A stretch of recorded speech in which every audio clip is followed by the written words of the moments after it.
Yo, what's up? We back. Another episode, Relax to Take Notes. Mike Pace, K Dub, homie Quinn, what's happening, fellas? What's good with Howdy, folks.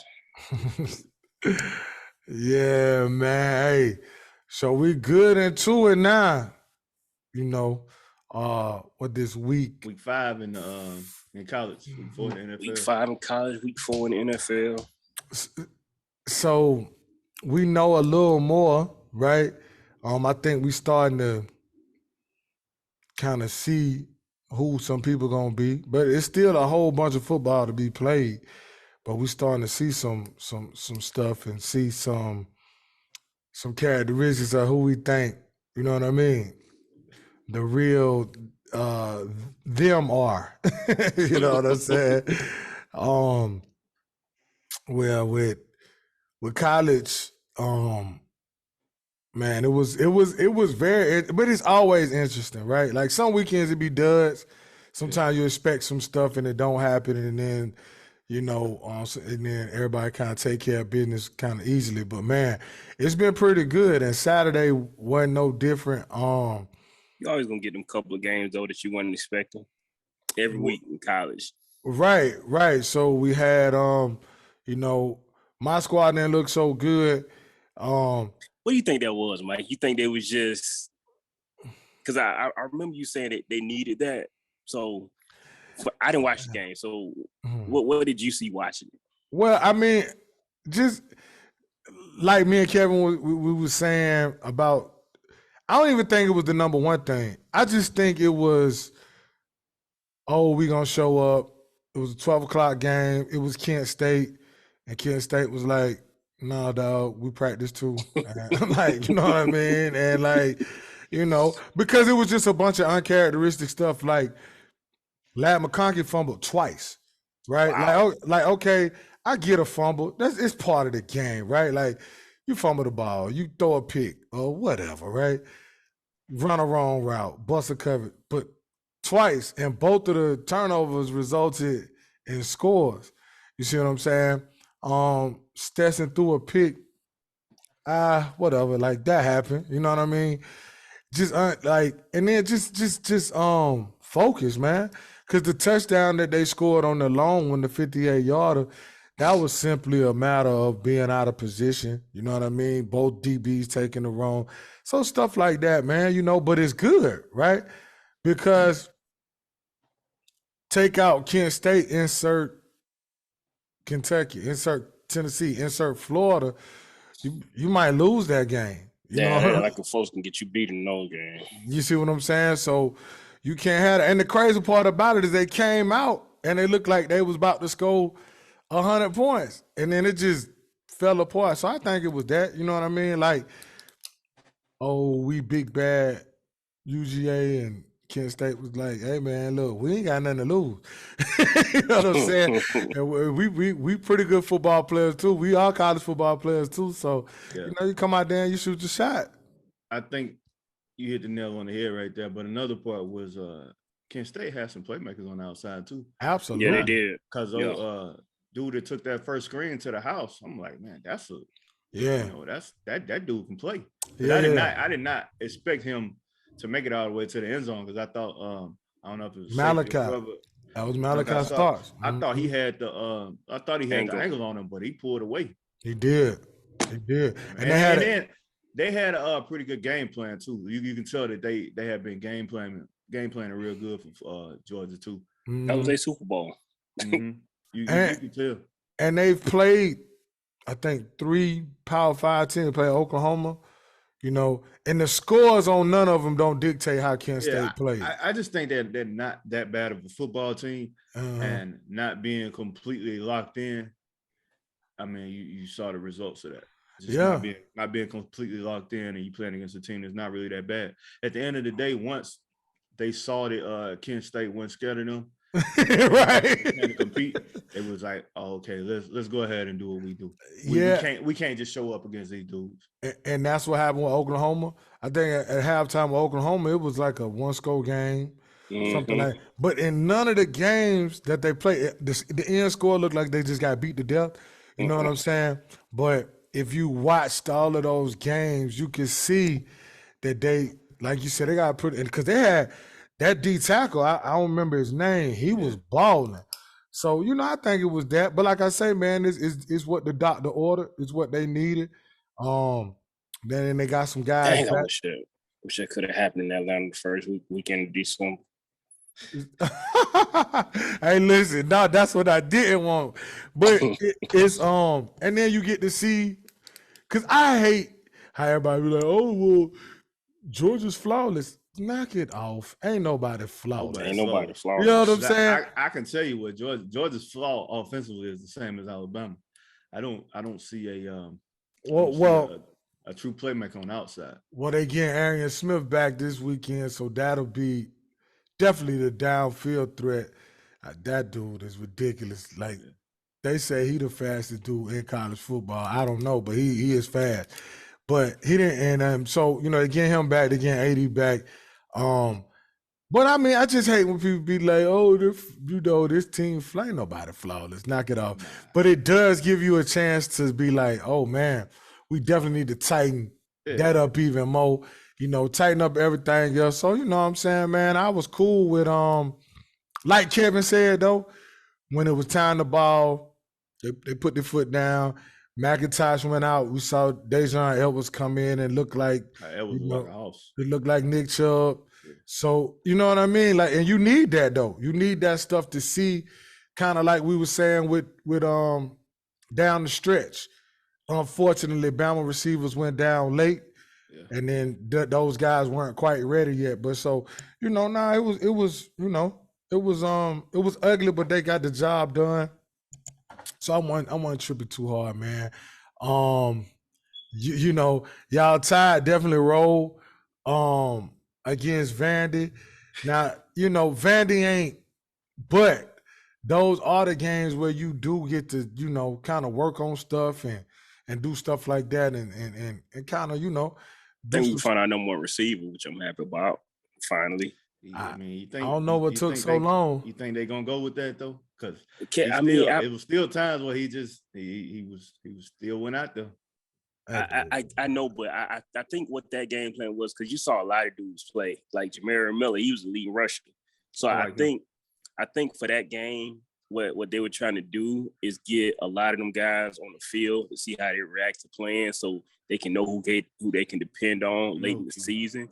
Kevin, I know you want him out there every play like Amari Cooper was back in the day. I know that's what you want, but with the way last season ended, you got to get these guys some game time as much as you can, because you don't know who's gonna go down and win.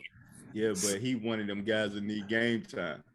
He's not that experienced. So I see what you're saying, right? He's not, yeah. But it ain't like we talking about an experienced receiver that, you're trying to rest him and let some other guys play. He don't have that much experience himself.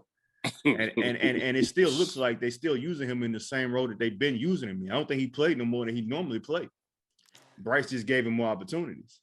And his number was called more. I feel what both of y'all saying, because Ja'Cory Brooks is who we talking about, by the way. Yeah. I'm watching this cat, but ever since last year, I'm like, yo, that cat right there. You can see he's different than he look like he next up. Yeah. So I'm like, yeah, he look like he might be next up or whatever like that. So, and then when I saw what I saw Saturday, I'm like, okay, you know what I mean. But I do get what you're saying, though, Quinn. But I'm with Kevin, man. Like, he gotta play. Yeah. Listen, man. He a bad dude, man. Yeah.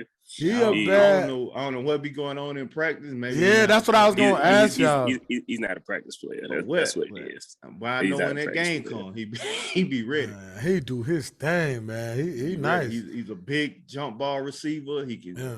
He's a good route runner. He can. Yeah. He got speed. Got hands. He can get open, which it don't seem like the other ones can do right now. And then a guy like him is always open. Yeah. If he ain't give him open, a chance. Throw it anyway. Yeah, for sure, man. But so, with that game, it was more for me like, okay, they seeing what's up. You know what I mean? Will Anderson got a chance to swerve. You know what I mean? I think he's back locked in now, which is a good thing. I don't think he ever wasn't. I think maybe the whole Heisman stuff kind of had him, and then I don't know, man. He was putting pressure on himself. You went there in Texas when he lined up with that blue line on his back. but see, that's what I'm saying. I think the pressure he was putting on himself, maybe. Yeah. Because not only you got Heisman talk, but you got everybody know you the baddest dude on the field. You understand what I'm saying? Like, and you know, it could be pressure, man. And I think maybe he just had to regroup, say, man, listen, I'm just gonna play ball. You know what I'm saying? Bump all that other stuff. I'm gonna play ball. So I think that's probably what went on, dog. Cause man, the boy bad. We know he a bad dude. You know what I mean? So I think I think he's gonna be all right. I want to see what. So this is the real test coming up Saturday, right? Oh man, so yeah. This the real test coming up Saturday because right now defense is only giving up one touchdown all season. So 29 points. Yeah, this is gonna be the real test because you got an athletic quarterback, you got some guys on the outside that you're gonna have to play. You got a solid running game with that quarterback.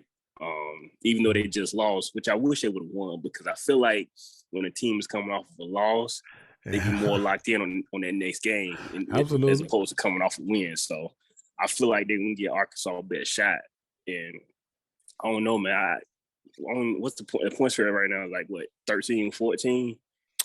Well, I saw one at 17 and a half. That's crazy.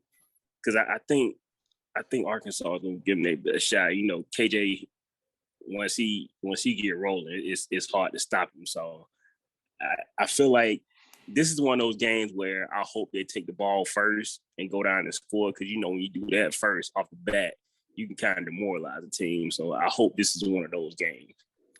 So I think so for me, I think Bama will win this game, right? I think 17 and a half or whatever it is crazy at home.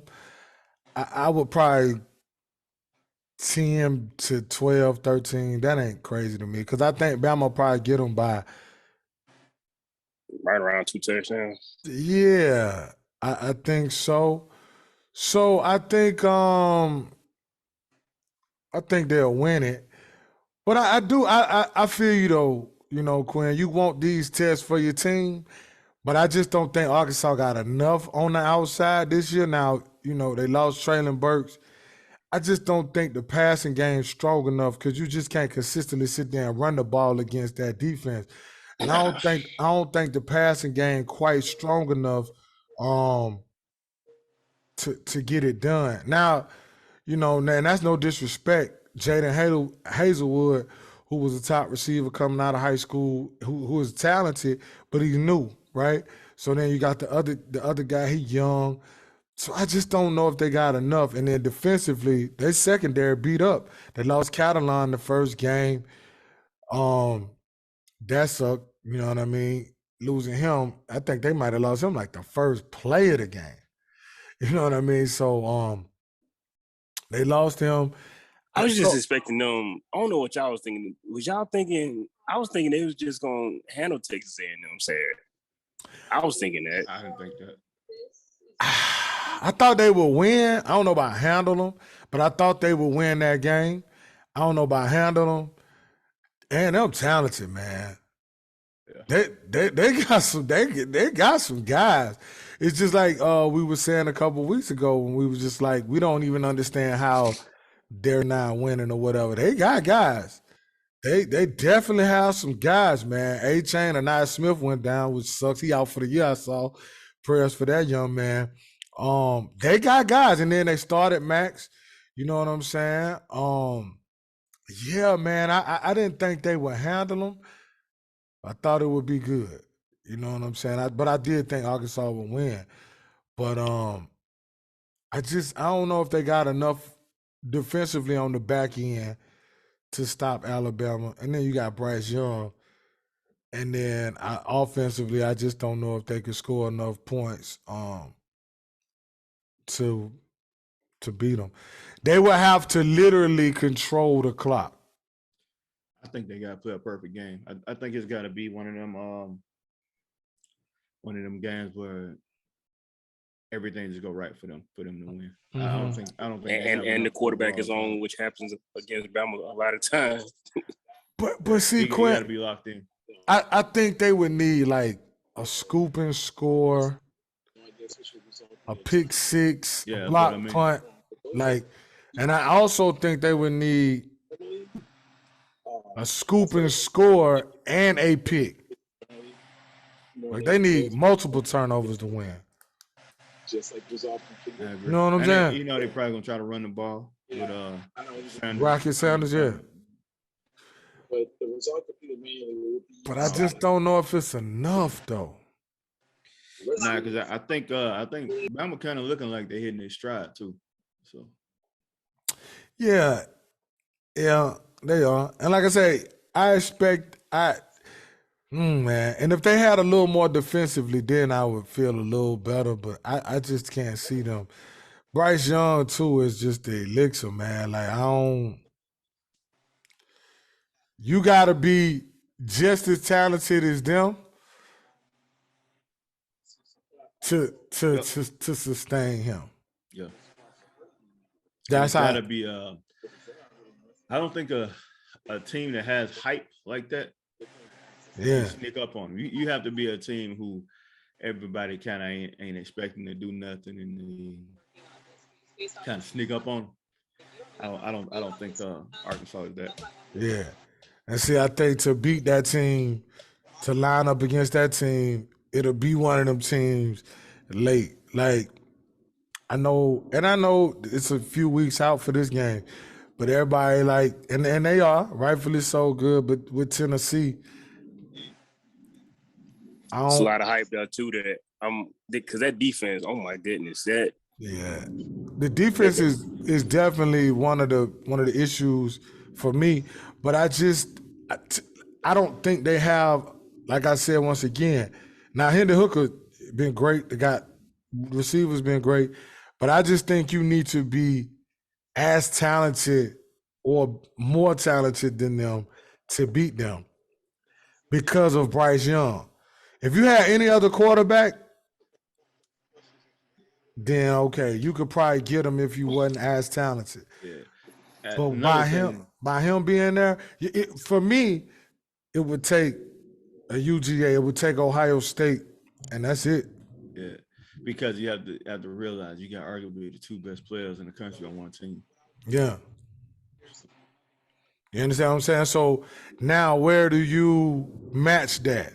Well, if you Ohio State, you got I don't know if he number 2. I don't know if he 1A, 1B. I don't know what they are as far as quarterbacks go, right?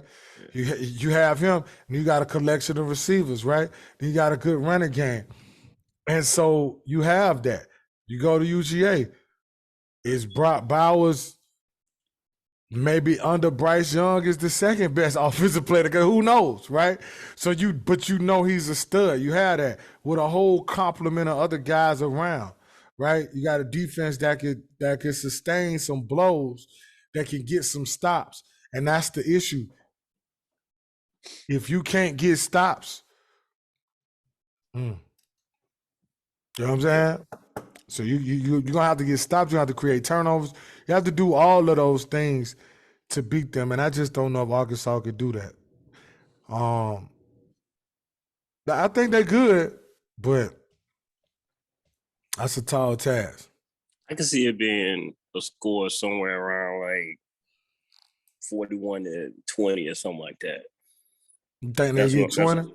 Yeah, I think that they can get 20, and I think that 20 probably 13 of it will come in the second half when they slinging the ball everywhere because they got down big already. I got like 38-10.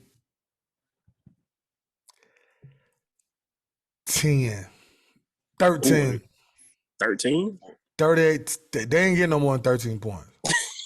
I got 42-24. Y'all giving them that many points? Mike, you know Alabama, you can get at least one bust in the secondary. Yeah, because they could be playing that press man coverage, leaving them corners out there on the island like that. Yeah. They known for giving up big plays. So. Yeah, and it's gonna be a one play where Anderson can't get to him just in time enough, and they don't. He get flushed out the pocket. Yeah, and receiver get loose, and you know that's gonna happen at least once. Yeah, well, might gash him one time. Or that'll be the 6, and then they'll get the extra point, and they get 6 more field goals. I just the passing game for them bothers me.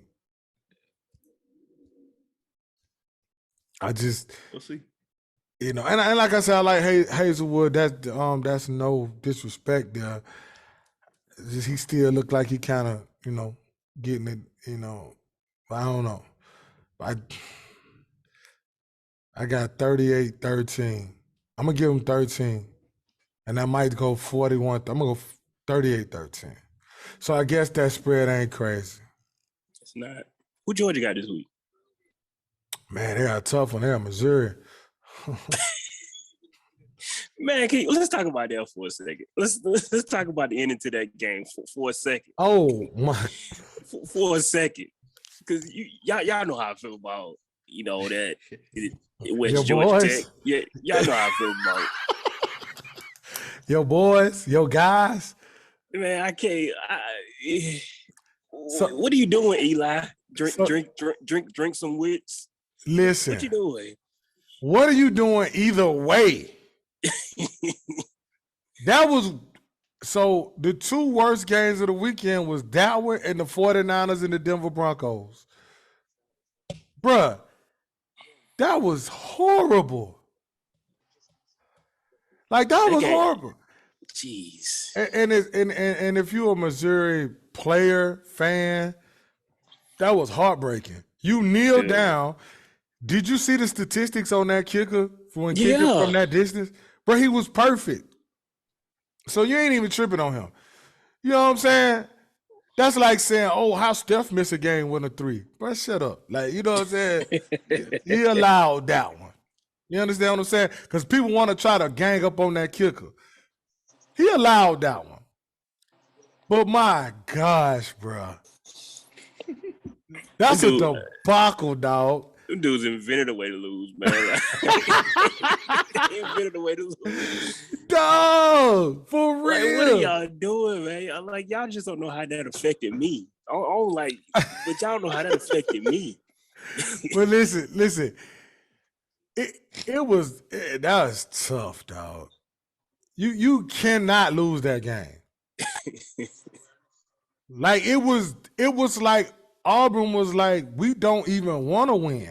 Here y'all win the game, and Missouri's like, you know what? We don't want to win either, dog. That was bad. So let me ask y'all this: like, if you like in that program, what's your state of mind? But you gotta remember now, we 18, 19, 20 years old. Like, what do you don't want to quit, but it's like, dog, it's bad right now. Like, I mean, just think about it. Like, your team is trash. I mean, that's the bottom line. Them your boys, you can go out and play with them, but you see what you got in your locker room, and then you look across the state and you see what they got in their locker room. You look across state line to your other rival, you see what they got in their locker room, and you got to run into those 2 teams for sure. But you look at the rest of the league, LSU getting better. You still got to play Arkansas, they decent. You still got to play Texas A&M, they decent. Like, you're not finding a whole lot more wins for the rest of your season. So, I mean, and your coach is lamed up. They want to get rid of your coach last season. So, but what about? But even like Missouri?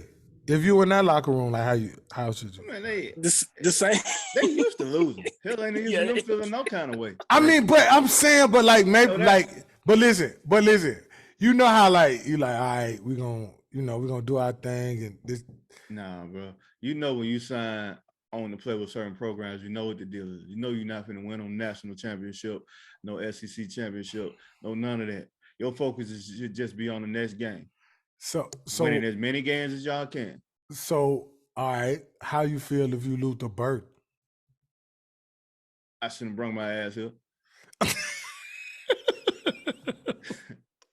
I should have. I threw the wrong two hats. Right, I came up with Georgia, Alabama. Well, them the two hats he threw out the table. Right. So he tossed the wrong two hats. I mean, you know, when you're a player like that, right? When you like a top flight high school player, I mean, I get it. You know what I'm saying? Oh, I want to go somewhere and start a new trend or whatever the case may be. That ain't really what I think happened. But I mean, whatever his case is, you know what I'm saying? I don't know if that's a good idea, man. I think if I'm highly recruited like that, I think I'm going to the top dogs to try to, for one, make sure I make it to the NFL, make sure I get some wins under my belt to make it easier to go to the NFL and get better. Because obviously that's what, you know, those universities have shown you that they develop players well. So I think that's what I would do. You know, you don't know his reason for going to Mizzou. You know, everybody got their own reasons for whatever school they pick. But true indeed. I mean, don't get out there and act like that now. Exactly. You made this choice. Right. Don't be sending all them tweets and all that stuff now, saying you basically you don't want to be here and all of that. Scrub your Instagram and stuff for pictures and stuff that you made that choice. Just deal with it until you can do something about it. I did see where he said he wasn't going nowhere. I mean, that's having somebody to talk to him. Yeah. At this point, Mike, I mean, think about it. Like Kevin said, UGA and Alabama are at that point where USC was in the early 2000s. Well, even when you go there, even if you're not a starter, you can still work yourself up to get drafted in the NFL. I got you. Yeah. That's another thing you got to think about. Like I just need to be in that program and work hard, and my talent will maybe get me into a draft pick. I forgot that. What was his name? Quarterback for New England. That never played a down at USC, but still got drafted and was started. Yeah, Matt Castle. Oh, word. Jarrad David Booty too. Yeah, they were just in the program. And Mark Sanchez started like 1 year. But even still, with that being said, you think about Florida, right? Like they haven't just been the normal Florida, but they still putting guys in the draft. You know what I mean? Yeah, I feel y'all, but it just gotta suck though, right? Like, you know what I mean? Because like you said, they like Quinn so eloquently put it, they invented a way to lose. They really did, dog. That was crazy, bro. That was crazy. So, you know, yeah, that was wild. That was wild. But even still, like Buddy had a chance at the end of the game when the ball slipped out his hand. That's what I'm talking about. Yeah. When he didn't even need to switch hands. He was there. But he was there. He didn't need to do none of that. I guess he lost focus. Instead of reaching out, he just threw it. Because he didn't need to do any of that. He just need to keep running. And it was such a good run. Oh my gosh. Like he picked the holes correctly at everything, and he got to the pylon, and it was just like he just threw that. Like I think he got too excited, huh? I want to kind of give him the benefit of the doubt, like when his ankle got rolled up on, we had already threw the ball by then. But yeah, man, that sucked though. All right, like that sucked, but yeah, man, nah. So we spoke a little bit about Tennessee. They had a heck of a game Saturday against Florida. I'll tell y'all real quick something funny. So that game was coming down to the end, and I had some stuff to do. So I get up and I go, and I was cleaning some stuff off on the side, you know, the water holes and everything. Boom, boom. Now I was getting ready to watch the Bama game and the other evening games, right? Well, the night games. I walked in the house. The game was on the TV in the kitchen. And my wife was doing some work. She was like, oh, man, they got the onside kick. And I was like, onside kick? And I was like, who? She was like, Florida. And I'm like, They scored. So she's like, yeah, they got the ball. Like, oh, so I started watching it. But that game was good. It was very good. Anthony Richardson was incredible. Glad he finally got him, the touchdown passes and everything, and then kind of got the people off his back. You know what I mean? Because he wasn't looking good the 2 games after the first one. But so everybody, of course, and rightfully so. Tennessee getting a lot of hype. Where do y'all think they are? SEC wise, national wise, however, whatever. It's that defense for me, man. It's that defense for me. Like that's not it. Yeah, that's because I feel like that's why you probably gonna see Hendon Hooker get more and more Heisman hype is because they're gonna have to continue to score because their defense is gonna continue to give up points. Right. But yeah, that's the problem for me. They're probably and just saying that they probably are second best team in the East, but that defense would never keep them in the game with Georgia. No. You don't think so? I don't. I feel like they'll be able to score, but I feel like Georgia will be able to get a few key stops that will allow them to spread a lead. So I feel like right now, if they play this game right now, I feel like it'll probably be Georgia 45, Tennessee 27, something like that. It's the same. It's the exact same as the Alabama-Arkansas matchup. They're not in the same league. And if they were to beat Georgia, it's on some fluke shit. It ain't like it's not because they've arrived or anything like that. I mean, it's just the caliber of players in the 2 programs are just different. Right? Okay. They don't have the same caliber of player. They're a second tier SEC team, which is good. They're right there with Arkansas, and Kentucky, and Texas A&M. They all right there in that little group.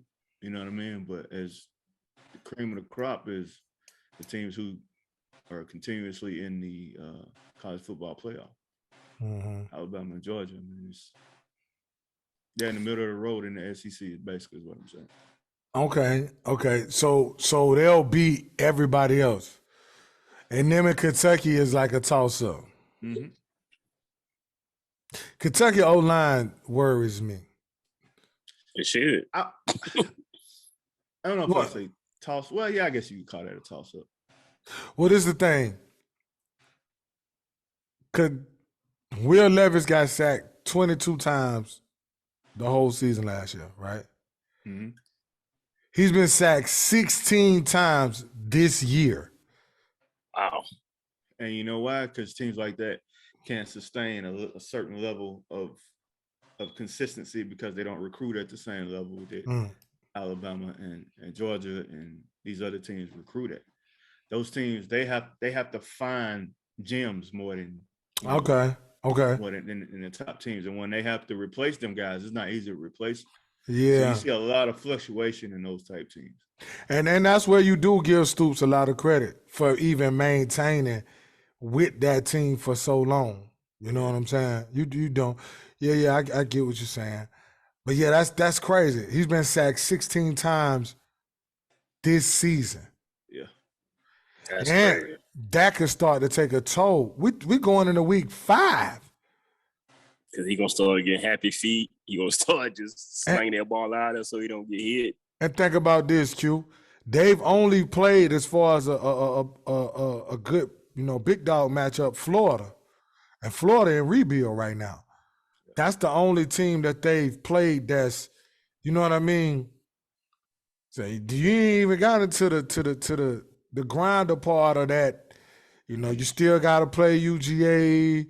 You still got to play Tennessee, whoever their cross matchup is or whatever in the West and stuff like that. So that will bother me if I was. They are getting Rodriguez back, I think, this weekend. But that still, I don't know how much that's going to change your life as far as him. Now, it might change him having to drop back so much. But see them teams like that, like they're not even beyond the point where they won't lose to a. Did they play South Carolina already? no, they haven't. So I don't think they're beyond the point where they can't lose to a South Carolina or a. I hate to say Vandy, but if they have an off day, they can lose to them teams. Is what I'm saying. Okay, I get what you mean. I'm not saying that they will. You know I feel you. I'm saying like if they have an off day, they could lose to those teams. But Alabama or Georgia can just turn it on, just like how you saw Georgia turn it on against Kent State. Mm-hmm. You know what I'm saying? Like, no, we're not having a good game, but okay, let's get these boys out of here. Yeah. Tennessee, they don't have that kind of team yet. So, hold on, let me see. Because Tennessee off this week, and then I think they play LSU. I think that's right. I'm trying to see Kentucky. See, they could lose that game to LSU if like they doing what they need to do. I get what you mean. So they playing Kentucky playing Ole Miss this weekend. Yeah. They could very well lose that Very well lose that. I might go as far as saying that I might pick like that's not even far fetched, right? So then you have South Carolina the next week, Mississippi State the next week, and Tennessee the week after that. Yeah. That's tough. Yeah. That's tough. Now that's tough. Now the back end for them ain't as bad because you got after Tennessee, they got Vandy, then they got UGA, and they got Louisville. But I get what you mean, Kevin, when you say that. So Tennessee, they're off this week, then they play LSU, and they play Alabama. That wasn't nice. LSU then, and I think they at LSU, and they at home against Bama. But they got Kentucky and Georgia back to back. That's tough. They rounded out pretty easy. Missouri, Tennessee, and Vandy. I mean Missouri, South Carolina, and Vandy. And I ain't even trying to be like that, but yes, you are, Mike. Bruh. Like, let me ask y'all this. Do y'all do y'all think they regret letting Missouri in the SEC?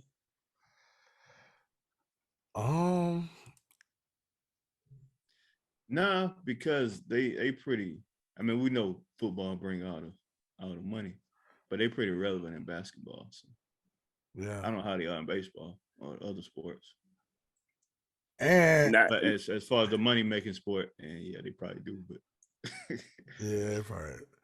But it's like Texas A&M, right? Like them boys, they relevant in basketball. Well, they relevant in football too, but and track. And track. Especially women's track. Yeah. You know what I'm saying? But I would say I don't think they regret it. I don't think it's a regret. I mean, you're not losing nothing. Not losing nothing by bringing them. There's more money for the conference. More teams, more money, right? Yeah. Yeah. They probably regret keeping Vandy. Yeah. Well, you know, back then they were still using the academic reason back then, but we all know that has never mattered. So they could swap Vandy for Memphis. So if you had to remove two teams especially from for the SEC, basketball, it would be Vandy and who else? Missouri. Remove Missouri, yeah. So Missouri is the second worst program in the SEC. Yeah, right now. And remember, you got to factor in other sports too. I am. That's why I'm saying they are, because South Carolina is great in basketball. Kentucky's women's basketball, yeah. It don't matter. They still great at it. They win national championships. Right. Now Vandy is good in baseball. They are good in baseball. But if you think about how much money does college baseball even bring in? Because you know, at the end of the day, that's what it comes down to. Yeah, that's true. Because if you think about it, every other school in the league are winning national championships. Somewhere Arkansas is winning national championships in track. South Carolina in women's basketball. LSU is great in baseball. Track. Auburn is good in equestrian. This man's stupid, bro. This man crazy. But so I would still have to say Vandy and Missouri though, Kevin. Because even though Missouri is decent at basketball, they ain't really been good the past 2 seasons. Yeah. The Michael Porter Jr. thing, that wasn't their fault. He got hurt. Yeah. I think it would be them. Because if you think about it, I mean, Kentucky relevant in football and basketball. Tennessee is too. And women's basketball. South Carolina in women's basketball. UGA in football. Definitely not men's basketball. Softball they are. Baseball. You know what I'm saying? Texas A&M, football, basketball, track. You know what I'm saying? LSU, football, basketball, track, baseball. You know what I'm saying? Alabama, football, baseball, softball, gymnastics. Basketball. Yeah, basketball. Yeah, you know it's crazy. Alabama got the second most SEC championships behind Kentucky. Basketball. They ain't won that in a long time, but yeah. And it ain't even really close. A couple years ago, Kevin. That's true. But it really ain't even close. No, it ain't. What is like 40 to like 17, something like that? It's like a lot. It's like second, like by a lot. Yeah. Well, look, I think they got like 26 or something like that. That's you know. But I'm just saying, it would definitely because I can't think Ole Miss good in baseball. So look, check this out. Ole Miss good in basketball. What is Auburn good at? Basketball. I told you equestrian. Ride horses. They got Bruce Pearl now. I was about to say they ride horses better than anybody in this country. Auburn good at basketball. Yeah, they are. Contrary to what Glenn said, they are good at basketball. That's true. I mean, define good. They're good. Now, and they've been having some stars too, like some high driving Jabari Smith, Isaac Okoro. Yeah. Like Sharif Cooper. Sharif it didn't work out. Yeah. Y'all favorite, KD Johnson. Kevin's favorite. But no, they are good in basketball. That's true. Yeah. And who else got drafted? Walker Kessler. Yeah. He was drafted high. Technically, I mean, he North Carolina, but what's the name via Auburn? Yeah. What's my man that went to Baylor? That's still start right there. He went to Baylor. Yeah, that's amazing to me. He shot 17% for 3. Oh yeah. What's his Sacramento? Sacramento, yeah. Mitchell. Yeah, Davion Mitchell. But yeah, it would have to be Vandy, Missouri, though, Kevin. Yeah, Kevin. I don't even think it's close. Most definitely. Who would y'all want to see? You getting Texas, Oklahoma would just even swap, kick them out? Like if you had to like remove 2 and pick up 2, I think that's a good swap. Texas, Oklahoma. I always wonder why. I mean, I guess why did Georgia Tech ever leave? That's a good question, Kev. I always thought about that. What you mean? Why did they leave that? They was in the SEC, remember? Have you seen the athletics of Georgia Tech? But I'm saying it was good back in the day. Yeah, they was. Yeah, they won a national championship in 1990. They with my man. What's my man? Little black dude. Joe Hamilton. Joe Hamilton? I don't think that was them. No, that wasn't that team. That wasn't them? Was after that. That was before him, I think. Yeah, Joe Hamilton was after that. Okay. I'm saying Joe Hamilton was after that. Yeah, he was. I forget who was on that. Joe Hamilton was on that team. Joe Hamilton used the ball. Oh, he was a bad man. Mm-hmm. He was a bad man. Yeah, they was good back in the day. I'm tripping. Basketball too. I would. You know what? If I could bring 2 more in addition to Texas and Oklahoma, I would go the basketball route. I would bring in Duke and North Carolina. They get smacked in football though. Oh my God.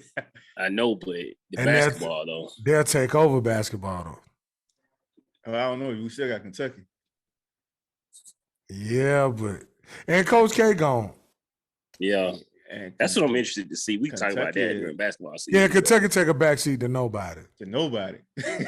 Like, I Yeah, mean, you're that's right. one of the. But from a football aspect, I would want to see like Ohio State and like Michigan or Man, something. the way college football is going, it look like they trying to make the AFC and NFC. Like, Right. Yeah. it look like they trying to make with the two Big Ten and conferences. the SEC. I would want to see like Ohio State and Michigan or something. No, man. That's too much. You get great games every weekend though. You would get every weekend, Every bro. weekend it'd be great games. Yeah. So well, you could do okay. What about like Miami, Florida State? Florida Those would be State, two. yes. Miami, No. No, Miami? no. Mm-mm. All right. I'd rather have Clemson in Miami. Yeah. Yeah, I guess. Yeah. Clemson or let me see. Yeah. Yeah. I feel that. I think a better comparison to Miami would be Wake Forest. Miami or Wake Forest. Dang, are you that bad off? Yeah. You ain't been. I mean, Yeah, they haven't been relevant in football since when? It's been a minute. It's been a minute. It's been a minute. It's been a minute for real though. Kellen Winslow now. Yeah. Was Yep. that? And that was right after Jeremy. It was Jeremy Shockey. Yeah, that was like him and 2005, 2006. Yeah. DJ. That's like DJ Williams now. Mm-hmm. Yeah, that's Clint Porter. Well, that was like right after DJ Williams. Pretty much, yeah. Yeah, because Winslow was after Portis and DJ. Yeah, those teams was ridiculous, bro. But yeah, okay. So those are like Mike Rumph and Philip Buchanan. Yeah. Yeah. Big Andre Johnson, McKinney and all. Yeah. Yeah. Yeah, they was good. Let me ask y'all something. Since we talking about them, take that team, that 2001 team, and that team that lost to Ohio State, both of those teams on that year, and drop them in. I already know. Let's say 2018. Y'all think they win that championship? They're going to college football playoffs. They're not winning national championship because I don't think the offense is explosive enough. Well, the quarterback is the issue. But now the running backs and receivers they was tight though, Kevin. It was a quarterback, yo. Because you had not explosive enough. But they had 85 running backs. They all went league. They had Jeremy Shockey. They had Andre Johnson, who was Roscoe Parrish. They had some dudes, man. They had some dudes on offense, bro. They O-line, all the O-line went pro. Hell, they moved one dude from tight end to right tackle, play for Houston. They was good, man. And the defense was crazy. But like I said, they're not explosive enough because quarterback situation. Yeah, but I think they was. I don't know, man. Them boys was good. They was good. They was loaded. So 2018, who won the national championship in 2018? We know who won. So Alabama won. They beat Georgia in 2018. No, that was 17, right? No, but that's what I'm thinking about, Kev. That year with Georgia and Alabama played for the first time. Okay. Hey, Quinn, look. I didn't.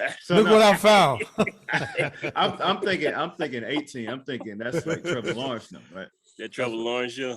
That's what I'm. I mean, drop them there too. Both of those teams, the explosiveness of those teams, and man, that's tough. Yeah, but that I was get when it. you had, like you had Ruggs, Judy, Waddle, Smith. No backseat to anybody, but well, that year they beat Georgia. They had them boys was freshmen. It was Smith, Ridley, Ruggs. Najee was a freshman. D. Harris was there. Yeah. Who was I think Irv Smith was the tight end on that team or something like that. Yep. Yeah. I don't think they beat none of the teams with a great quarterback. They don't beat. Well, it was if only. You look back at, but it was only one. They had a lot of they had a lot of low scoring games too. If you look back at Miami team. Yeah, but it was only one quarterback that was just like that. That was. But I'm talking about if you look at the different years though. If you look at Trevor Lawrence, if you look at Deshaun Watson, if you look at. But wait, I'm talking about on the Bama when Bama won. That's when Jalen played the first half, Tua played the second half.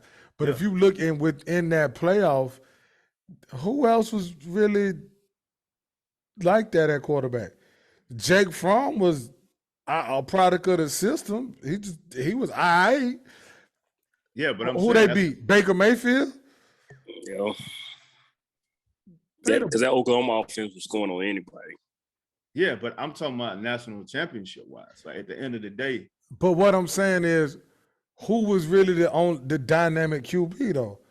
Right? Who Bama played that year in the playoff? Notre Dame? No, they played Clemson. Kelly Brown was the quarterback. So you're not comparing them against Bama, you comparing them against the rest of the field. That's what I'm saying. If you look at the 4 teams that was in the college football playoff. Oh no, I'm not disputing that. The only quarterback you had that was Jalen Hurts. Right? No, Tua wasn't even the starter that year. I get that part of it. But I'm talking about the teams that actually had like a dynamic quarterback. That's what who? The 4 that made it, you had Hurts, Jake Fromm, Baker Mayfield, and Kelly Bryant. I give you that, but I'm saying like because y'all were talking about 2017. I'm talking about like 2018.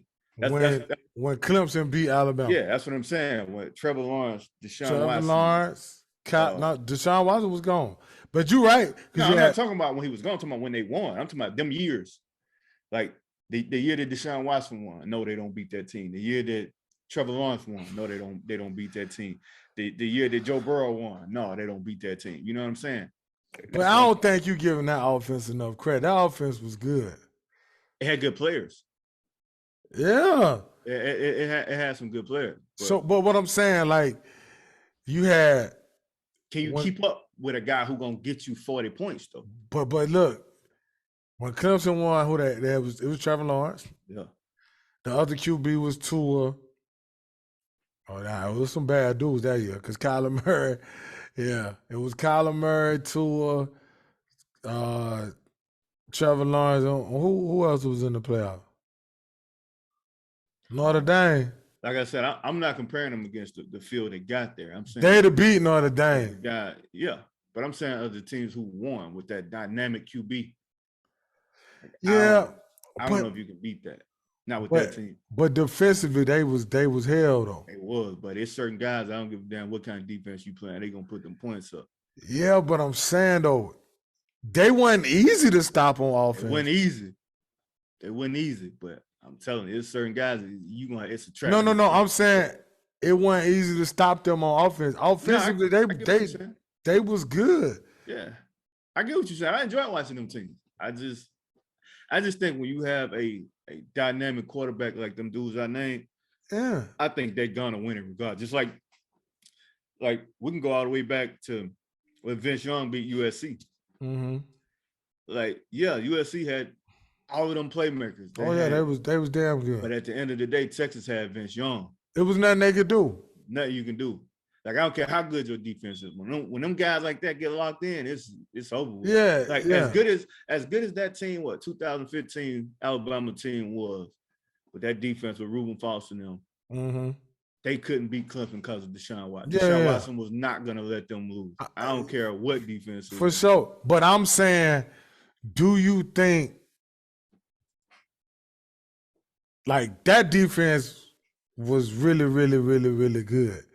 Yeah. Do you think? I don't know if Trevor Lawrence. I don't know. As a freshman in college, bro. Yeah, he damn good. But I'm just saying that defense was for real though. Yeah, but bro, they were serious though, man. Like they had like 7 first rounders now. It's all hypothetical. It's 5 or 6. No, yeah. Nah. But they was good. They was good. But Let's talk a little NFL before we get up out of here. Yeah, for sure. So, man, both of the Tide QBs, man, that the microscope was on, they keep producing, right? Jalen Hurts, Tua. It's funny how we still claim Jalen Hurts. Why not? He only played 1 year, Oklahoma. What you mean? It's funny. He's ours. Yeah, that's my guy. Well, no, I mean I agree with Quinn on that, and take the hat off, Kevin. I watch every Eagles game. I ain't never missed a Jalen Hurts game. Even when he was at Oklahoma, I watched every Oklahoma game. Yeah, so I agree with that. But no, they've been putting in work, man. They've been balling. Man, we tried to tell everybody, the Dolphins weren't no pushover, man. That was man, good game. Hey man, when the popular people create a narrative, people are gonna do their damnedest to stick with it. Mm-hmm. You had to do something drastic to change it. That's the only way to change it. And I just, like I've been saying, I find it funny that people act like Tua is some dark horse to come out of nowhere. They act like he's Tony Romo. Mm-hmm. It just came out of nowhere, and they're trying to make him this starter. Hey, bro, this guy was highly touted. Mm-hmm. Put up numbers. We're talking about a 5-star, a Heisman finalist, a number 5 overall pick, and then people act like this is a dude that just like, for some reason it's just, he's not this, he's not that. Like, bro, where's all this coming from? So understanding that, and so we kind of talked about it a little bit, like, whereas what is Daniel Jones showing people to keep getting all these mulligans? Right. And he's supposedly in the toughest media market in the world, and nobody ever scrutinized him for the way he played. But they keep like, oh, he's so athletic and he's so this and he's so. I'm telling you, man, prototypical size can buy you a lot of time, man. If you're a big, strong quarterback, if you 6'5", 6'4" and above, or 6'3" and above, it'll buy you a lot of time. Yeah. Well, what do you think of the respective teams of both of those guys, the Dolphins as a whole and Philly as a whole? Philly is the best team I have seen all year. In these first 3 weeks, the Philadelphia Eagles are the best team that I've seen. Mm-hmm. They got playmakers everywhere. They got probably the best offensive line in football. Mm-hmm. Good defense. You know what I'm saying? Darius Slay. Fletcher Cox. Brandon Graham. 100 years old. Sweat. Like they got players everywhere, and Jalen Hurts playing at an MVP level right now. Mm-hmm. So Philly is the best team that I've seen. Now, they haven't played the same competition as Miami. Miami has played like some really good competition and beat those teams. So Miami is the more proven team to this point. Mm-hmm. But from what I've seen, all offense and defense, Philly the best team that I've seen. Okay, that's a good summary right there. What you think, Q? Yeah, I couldn't put that any better on myself. I would, in a perfect world, Miami would be playing Philadelphia this weekend. Word. In the perfect world. But yeah, Jalen looks different and this team looks different. The moves they made during the offseason and the work they put in, and Smitty gonna be Smitty. So yeah, I just love the way they playing, and I'm glad they finally starting to put some respect on his name and him and Tua. And with the Dolphins, the AFC is a monster, dude. Especially out west, because you still got to go through. I ain't gonna say the Bengals because I think they are who we thought they were. So yeah. But you still got the Chiefs. You still got. I'm not gonna say them either because it's just Justin Herbert. I'm so glad you said that because I want to get on my soapbox about a couple of these teams. But the Chargers so banged up right now. They really banged up. They super banged up. And the Bills in their own division. It's a bunch of media dollars in the NFL. If we're going to be honest, that's what it comes down to. Yeah. So that's what it comes down to, because two of these teams that everybody's so high on, which I'm high on one of them, the Ravens and the Bills. Everybody loves them so much, talking about what they are and what they ain't, but they want to talk trash about the Dolphins, even though the Dolphins beat both of them. You know what I mean? Now I'm high on the Ravens. I think the Bills. I think all this love is a bit premature. Me too, because I ain't gonna lie. Miami escaped against the Ravens. The Ravens, they self-destructed. I think that the Ravens probably the best team in the AFC. The Miami beat them. Baltimore shouldn't have lost that game, but Miami beat them. I think with Buffalo, Sunday you saw a little bit of the pressure get to them. Like, can they stand up? You understand what I'm saying? Not saying they ain't good, because they got people everywhere. But are they, like, you know what I'm saying? Like, I'm going to tell you a team that I don't know how they going to get it done, but I feel like they just going to be there. Like Tampa, right? I don't know. I don't know how, but they might not make it to the Super Bowl. They might not win the Super Bowl, but they're going to be a tough out. So I look at it like this. Like I know, it's early and people want to – people are going off last year a lot. And in football, I don't feel like you can do that. I don't feel like what people did last year has any kind of anything to do with what's going on this year. I won't say anything, but it's not as relevant as people like to believe. Yeah, because the Rams ain't looked like the Rams yet. Right. And people still are not bringing up. And I know the Chiefs had a bad game against Indy. They shouldn't have lost that game against Indy. But I still think they should be considered in terms of one of the best teams. Absolutely. In the AFC, because when you got Pat Mahomes, bro, you always got a chance. Absolutely. Because right now, if the Bills and the Chiefs play, I'm picking the Chiefs all day. Absolutely. I'm picking the Chiefs all day. Absolutely. Because I don't believe in Josh Allen. No way do I believe in Josh Allen more than I believe in Pat Mahomes. Absolutely not.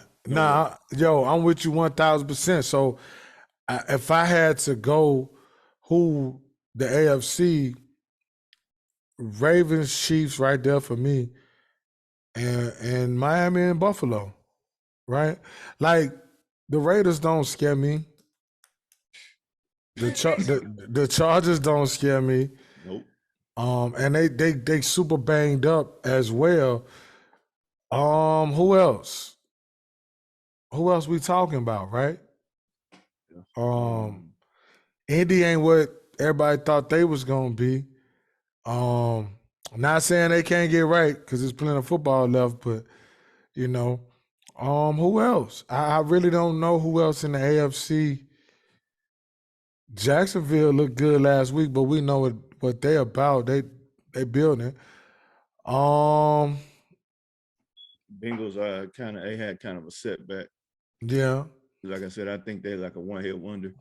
Denver is probably the worst 2-1 team that I've seen. Let's talk about that, dog. Yeah. Like, I'm right there with you. What's up? They are 2-1, ain't they? Yeah, they beat Seattle and they beat last week. No, they 3-0. No, they lost. They lost to Seattle. My bad. They lost to Seattle. They beat Houston and they beat Houston and the 49ers. Yeah. But don't they got a total of like 40 points on the season? Bro, they scored 11 Sunday night. And it had to be about 15 or 16 against Houston. Yeah, they 2-1. They 2-1, and they have 44 points. Come on, dog. Total. That's insane. So what's the problem? That's ridiculous, is what it is. Ain't insane. Russell is off. It look off. Off is an understatement. Yeah. Yeah, you're right, Q. We being nice. Awful. Awful. Oh. Yeah, he's awful. Okay, my bad. All right. Awful. Not awful. Awful. Okay. He known for his deep ball. He don't have time to even try to get that off. Mm-hmm. When he do, he overthrowing or underthrowing. And they got two studs in the backfield. That's what I was finna say. And it's not a lot of room. It's not a lot of running lanes for him. They got about 8 tight ends. Yeah. And then I also didn't see them. I don't know, man. Either. Yeah, The defense obviously not giving up a lot of points. Yeah, they're not giving up points. Are you talking about the Indiana shoe? Well, they lost. I don't know. They won 11-10, and then they lost. I think Seattle scored 17 points or something like that. Yeah. Mm-hmm. And Houston scored about 13 or something like that. Yeah, they defense from a Houston scoring scored 9. point wise is where you want to be. Houston It's scored just- 9. Yeah. Yeah, see? They're Yeah, giving up defense is where you 35 wanna be points right in now. 3 games.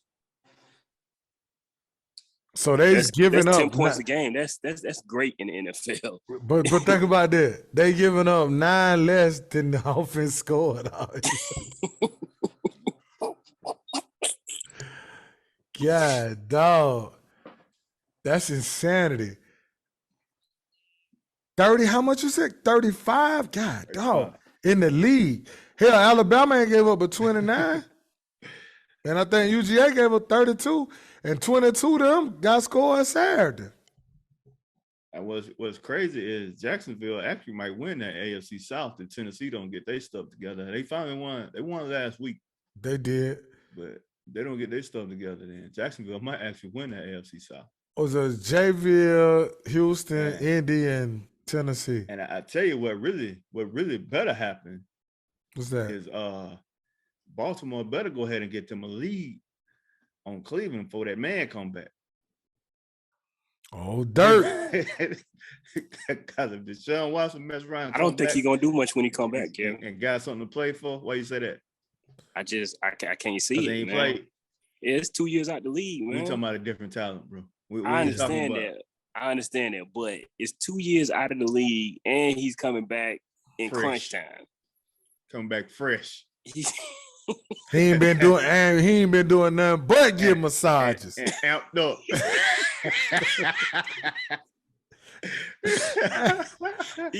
he good and stretched out. Hey, and Q, it ain't like that man been sitting on the couch. Now it ain't like he been suspended and ain't been able to work. That man, he probably throwing right now.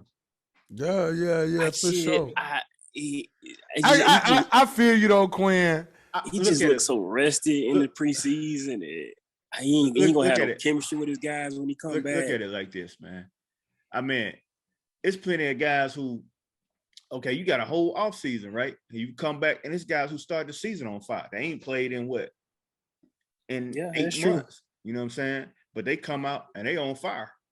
Why can't he do the same thing when he come back? I guess I got to see it, man. I just know when you go through that type of stuff and then you not playing on top of it. Like I just want to know. Like, well, it's a wrap. He got a clear mind now. It's a wrap. He got something else too. He helped. I'm telling you, if he still got something to play for when he come back, it's gonna be scary for the rest of them teams in that division.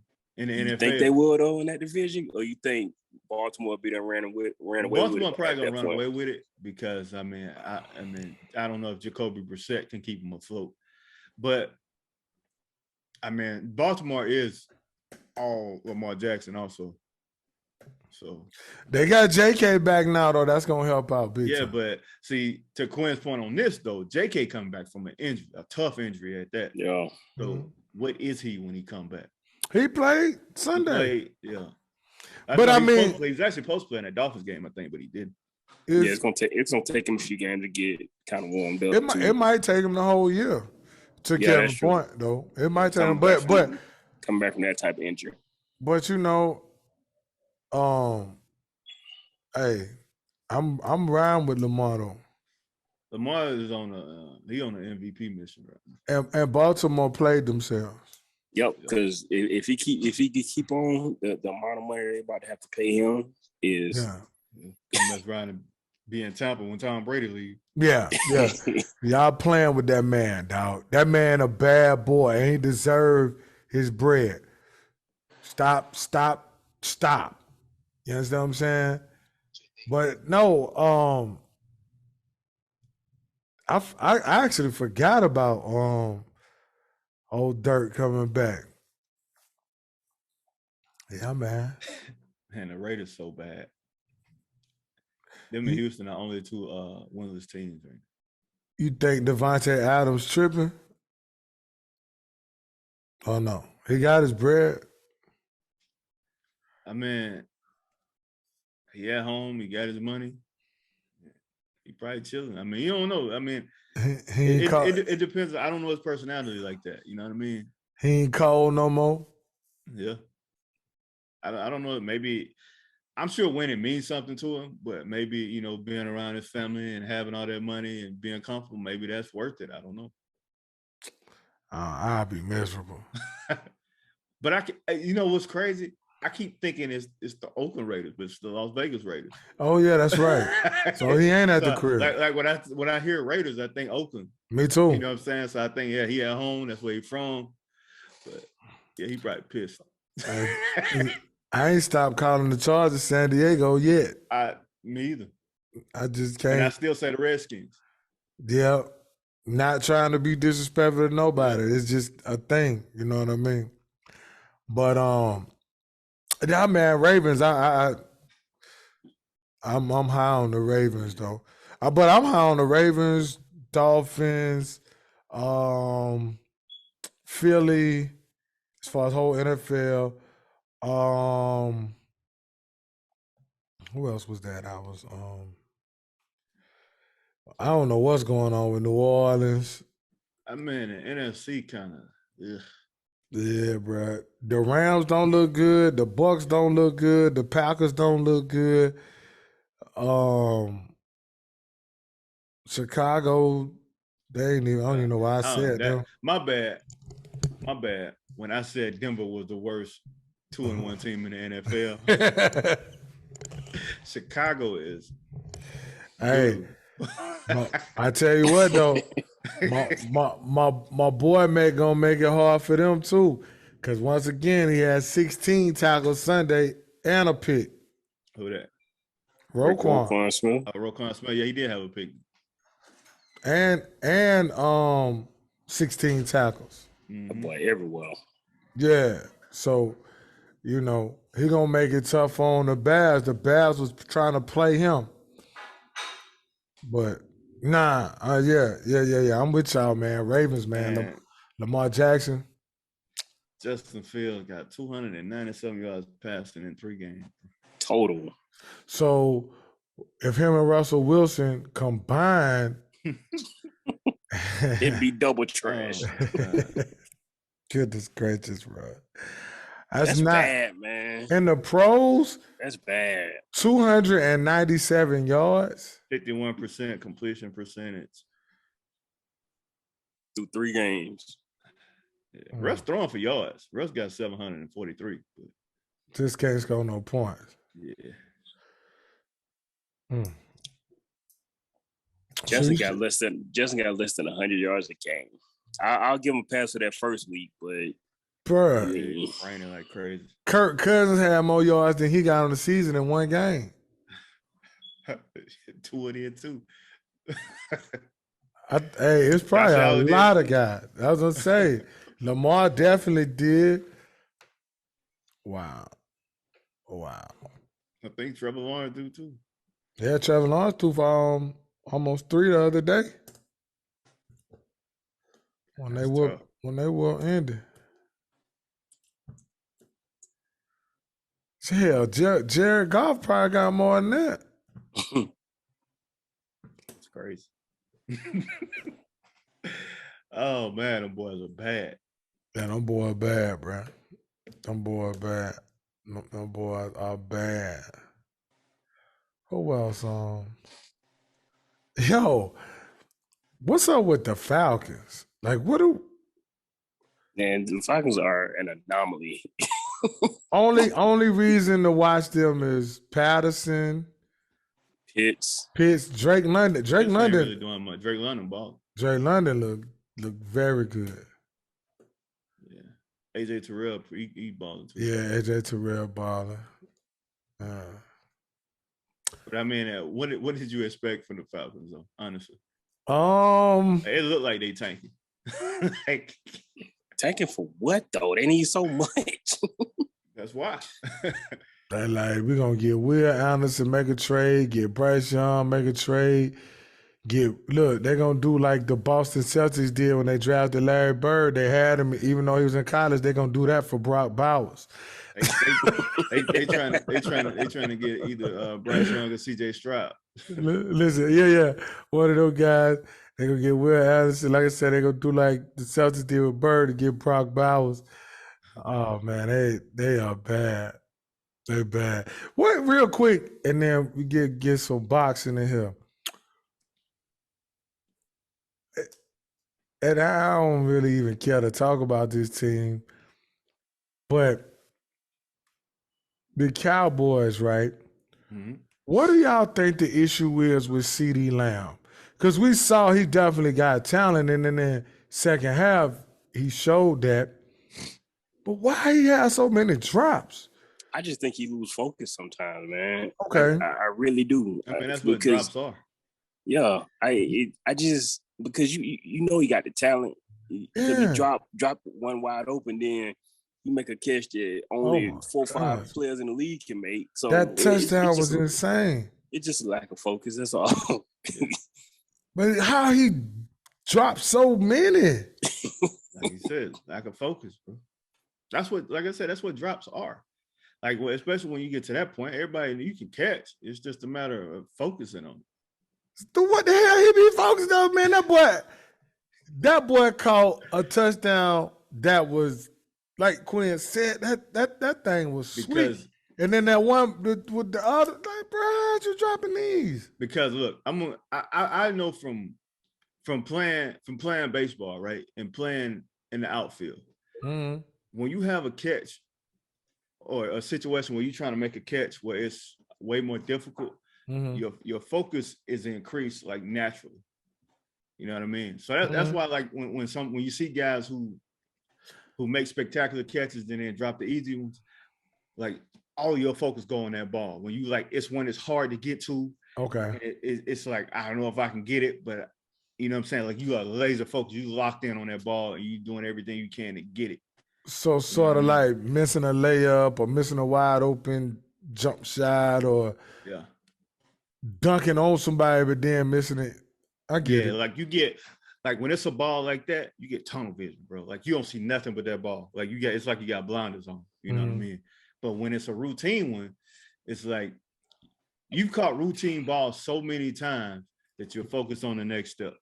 Like Odell making that catch and then dropping a, I got you. Yeah. Or like the one Pickens had the other week. Yeah. Because the routine one, you've done it so many times that you focus on the next move. Like, it's an afterthought to you that you're going to catch this. To that point, backtrack, Lad McConkey dropped a touchdown Saturday. Mm-hmm. That was, you see him make way tougher grabs than that against, premium teams. So I get what you mean. Yeah. I just think about that though, man, because I'm like, man, this dude, first half, I'm like, yo. And then the second half, he was, that one drive, just incredible. Which that's what we saw as a freshman at freaking Oklahoma. Right. You know what I'm saying? Like, Stuff that got him to the league in the first place. Yeah. And I hate it because he looked like he a good cat. Look like he a good guy. You know what I'm saying? It looked like he looked like he want to be good too. You know what I'm saying? Look like he do want to be good, man. Yeah. I was just, you know what I'm saying, because I was watching that game the other night. Man, I feel bad for Saquon, and Daniel Jones just ain't it to me, I mean, ain't nothing wrong with saying the truth, Mike. He's not it. I mean, he's not it. No, I remember at the end of the day, they 2-1. You know what I mean? And they played tough the other night too. You know what I'm saying? And prayers to Sterling Shepard, man. Tore his ACL the other night. That's tough, man. That's he was tough. just running. Yeah, man. And he worked hard too. Mm-hmm. I like Sterling Shepard a lot. Liked him at Oklahoma, but but that's just, man. Yeah, I mean, and Saquon's still doing his thing too. So. That run, that touchdown, Lord, how mercy. Good God Almighty, boy. Yeah, he averaging over 100 yards a game right now. It's some nice backs in the league. I know backs ain't the popular. Saquon number one to me. But it's some nice backs in the league. Ever since his rookie year, to me, he was the best running back in the NFL as a rookie. No. Todd Gurley was annihilating the NFL at that time. Man. He should have been the MVP that year, actually. That year they went to the Super Bowl. Todd Gurley it wasn't even close, dog. And I Saquon nice, but you talking crazy. Todd Gurley annihilated everything and everyone. That year, like you said, who is Saquon's quarterback? Who the hell was his? Y'all better than Daniel Jones, bruh. Todd Gurley was incredible that year. Todd Gurley's a bad man, or was. You know what I mean? But yeah, not at that time, dog. I take Saquon. Not at that time. Absolutely not. As a rookie, doing it all, receiving out of the backfield, all of that. Man, please. No way. Hell no. Todd Gurley should have won MVP over Tom Brady that year. Absolutely.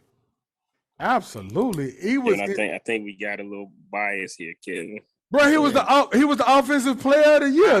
I don't even know how that. But I'm saying he was the offensive. How do you break up offensive player of the year from MVP? He should have been MVP, but he was not better than Todd that year. Now he good. You know what I'm saying? No, he's great.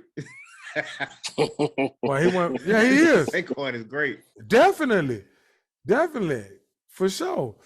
But you know, he just got to stay healthy. But not. I'm saying it's some. I say that because of the lack of talent around him. Right, but this one dude right here, and I like him, but this one dude always get thrown in the top 5 running backs in the league, and his talent is, but I ain't going with that. Christian McCaffrey is not a top 5 running back to me. He just ain't.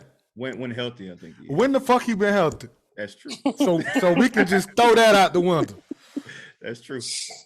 And we can stop saying when healthy because he ain't healthy. I know. I'm agreeing with you because that does factor in. You got to be available. Like, what the hell? No, you're right. I'm just saying they got to stop it. You got Alvin. You got Dalvin. What year is this for McCaffrey? Hell, it feel like 1.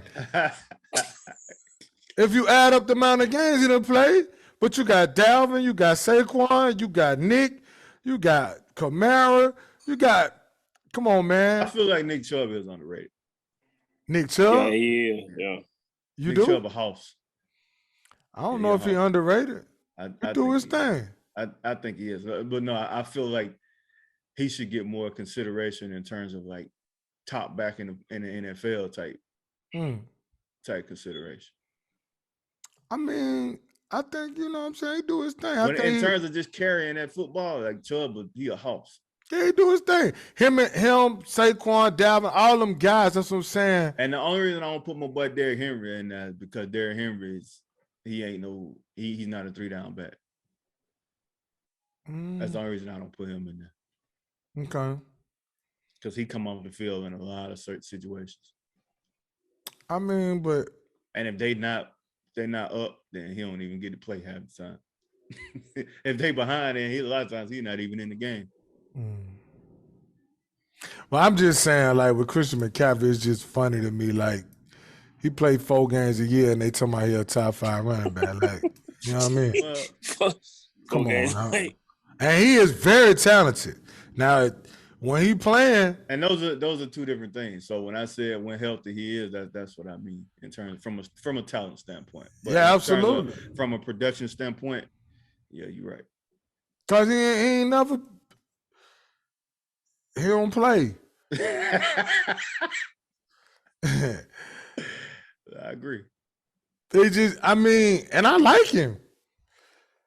But I take Saquon Barkley over any running back in the NFL. Yeah, definitely. Give me Saquon. If I can't get Saquon, give me Nick. Yeah, I'm with you. Give me Nick. Dalvin, Alvin. Give me Austin Eckler. Okay. I like Austin. He's not serious. He top 10, right? I said, okay. I like Austin. But if you taking Austin over Saquon or Nick or Dalvin or Alvin or Simon or Theodore, but I just, you know what I mean? Saquon Barkley is so complete as a running back. Like even his blitz pickups be like, yeah, he bad. He a bad man. He a bad man. And you know who I think probably was, I ain't gonna say dealt the bad hand, but I just wish the situation might have been different. It would have been, I think Leonard Fournette would have had that type of impact career had not he been at Jacksonville. Jacksonville just, I don't know. Trevor Lawrence trying to change that now. Absolutely. What's funny is though, that's how the culture started. They was good with Jimmy Smith and them guys, man. Yeah, they didn't make the AFC playoff, the AFC championship game the second season. They beat Denver to go to that. Yeah. It was their first or second season, I think. Yeah. It was Mark Brunell and Jimmy Smith, Keenan McCardell. Yeah, man. Them guys Fred Taylor, them guys was nasty, bro. Yeah, and they was always solid, even when Brian Leftwich and David Garrard and them guys was there. Maurice Jones-Drew and Donovan Darius was there, and Deion Grant. They had some guys. That defense was always solid. Mm-hmm. Mike Peterson played on that defense. Yeah, but yeah, I'm with you though, Saquon, and like I say. I guess you might be right. They don't mention Nick up there, but I guess that kind of just his person go with his personality too. Like I do my job, I don't get caught. I guess he split a lot of time with Kareem Hunt and still do his thing though. So I think that's what you're saying. Like his production is crazy. Yeah. Well, you know, I ain't gonna argue with you about Nick. Nah, you know what I'm saying? Nick, gonna argue with you about Nick. But yeah, okay. Well, I'm looking right now. I say that's the fewest points that a Russell Wilson-led team has through 3 games. 43. It's 43. Well, I got 43. I don't know. Yeah, well, I see it. I was saying, the Bears had 35. But you said the defense gave up 35. Okay. Either way. It's bad. That's bad, dog.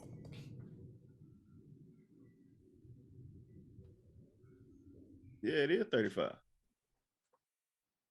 That defense gave up. Yeah. No, on the TV it said that the Broncos ain't scored but 43. Yeah. So we had gave them 44. So the defense ain't gave up but 8 points less than. We said 9. Good night.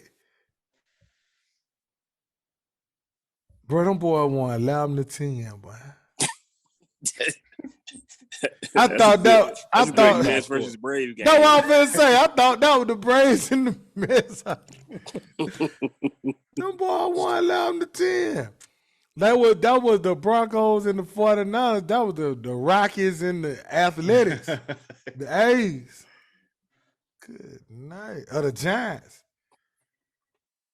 What's up with Darren Waller, man?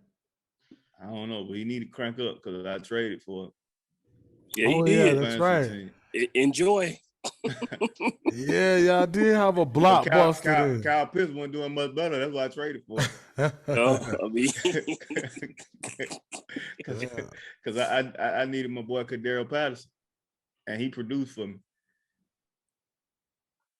Oh yeah, he a beast.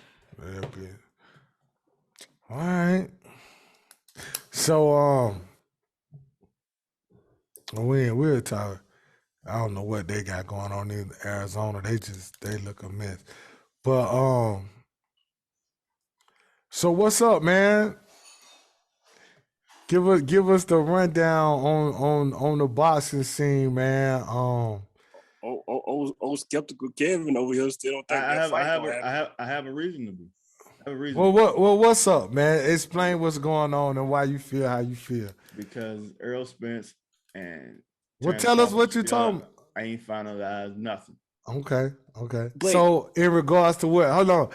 Tell us why you call him skeptical Q, and then Kevin don't think a fight gonna happen until that first bell ring, until they say let's get ready to rumble. That's how boxing works, bro.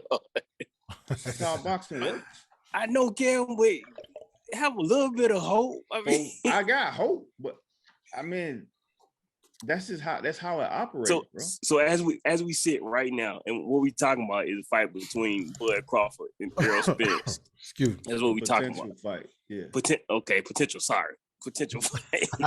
look, Quinn. Eh? see what I mean? See what I mean?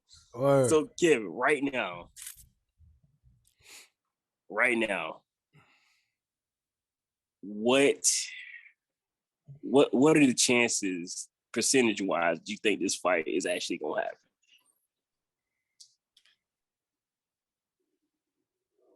I say there's like 40 to 45% chance it happens. You said 40 to 45. You know what? I'll take that from you because I was expecting 20 to 25. So yeah. That's why I looked like that, Q. I was like, okay, he said 40, 45. That's pretty high. For Kevin, anyway. Like they went ahead and announced that they agree. Agreeing and signing is two different things.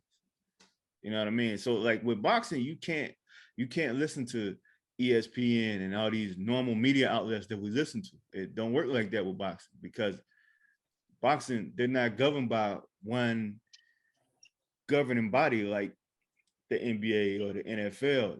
There's 4 different governing bodies. You know what I mean? And all of these people have to work with the networks. They have to work with the promoters. You know what I mean? They have to get dates for these venues. Like it's so much that goes into making not only just a regular boxing match, but when it comes to a mega fight, it's so much that goes into it. And then you got the boxers.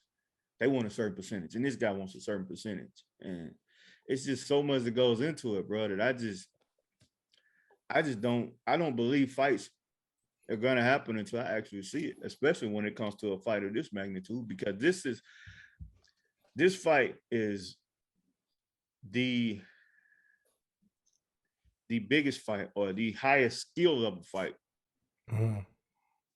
potentially since like Sugar Ray Leonard and Tommy Hearns, or like a Sugar Ray Leonard and a Marvin Hagler. It's going back that far level of a fight, and I just be skeptical about it, bro, because it's such a business now that these dudes they don't care about the sport of boxing. They care about their pockets, which I understand from their standpoint. But until it actually happens, bro, I just don't believe it. Yeah, I get that.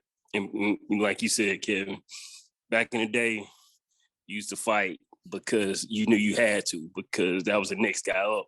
And that used to happen. And all that stuff that they have to deal with now, they don't have to deal with. And you know what's crazy? it's boxing is totally different from any other sport because they actually made more money back in the day than they do now. When Evander Holyfield and them was fighting, they make more than these dudes do now. Yeah. Yeah.